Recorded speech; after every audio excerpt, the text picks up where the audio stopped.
Oh, yeah. This one's, It's a doozy. it is a doozy for sure. So this is from Jaden Forrest's channel. And it's a Christian apologist Yeah. named Cliff having a conversation with the group of Muslims Yeah. about, Big questions. the big question. Whose truth is true, basically. Right. It starts off, and I think this is fascinating. It starts off with, this Muslim woman, Right. and she's expressing her admiration for Jesus. Yeah. And that's something that I think sometimes people forget Right. that they have in common. Yeah, Christianity and Islam share a lot of the same Prophets. prophets and figures and things, and so there's a lot of common ground there. Yeah. So that was interesting to see that she starts off and she's like, Yeah. I love Jesus too. Right, but then it gets to the point where Cliff is like, okay, but to be a Christian, you have to believe that Jesus is God, and that's the only way to salvation. Right. And he goes back to To the gospel. the Gospels. And he's very much like, Primary sources, primary sources, we need to stick with the primary. the most accurate accounts. The most accurate. The first-hand accounts Yeah. from the people who were there. And this kind of leads into A debate over the Quran versus the Bible, Yeah. which is more, which holds more weight. right, which is more accurate. Yeah. Which one should we be paying attention to? Yeah. And the Muslim woman is arguing that the Quran is the direct, unaltered word of God. Because it's in the original Arabic. Right. It's never been changed or translated or corrupted or anything like that. Which is a really interesting point. Yeah. But then Cliff comes back and he's talking about Mass transmission. mass transmission. And historical consensus. Yes. And how, if we're going to look at any historical event, you have to look at, sorority. yeah, what does the majority of the evidence say? Right. If there are a ton of independent sources Right. saying the same thing about something that happened 2,000 years ago, That lends more credence to it. right, it's more likely to be true than if there's only one source Oh, or a yeah. source that's written 500 years after the fact or something like that. And then they get into it about Oh, man.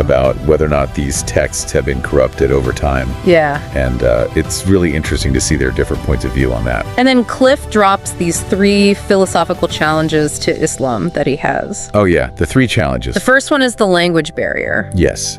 So he's basically saying, why would God require you to understand Arabic to understand his revelation? Right. Shouldn't God's message be universal?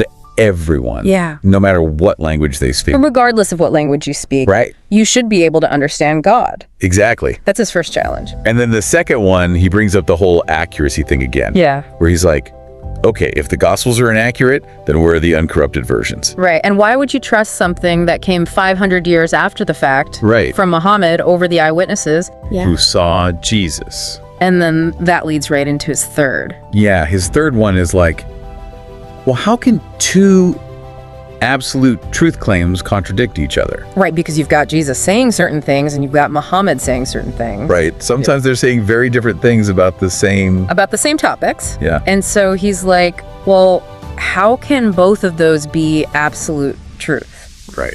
And that just really gets into Whose truth is it? whose truth is true. Yeah. And then from there, he starts to really zero in on the historical evidence for Jesus's divinity. Right. He really gets into it with this other Muslim guy in the video. Yeah, and this guy's bringing up the point of well, how do we know that anything that was passed down for centuries is accurate? Right. Like the telephone game. Yeah. How do we know that it hasn't been changed or corrupted or whatever? And it's a good point, right? It is a good point. Because we've all played telephone and Yeah. things get messed up. Yeah. But Cliff then brings up the Jewish scribes and how meticulous they were.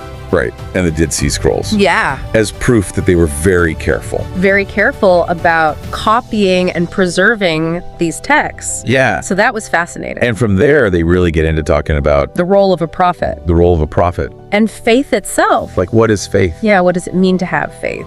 And then Cliff has this really poignant moment, I thought, Yeah. where he acknowledges that you can't really prove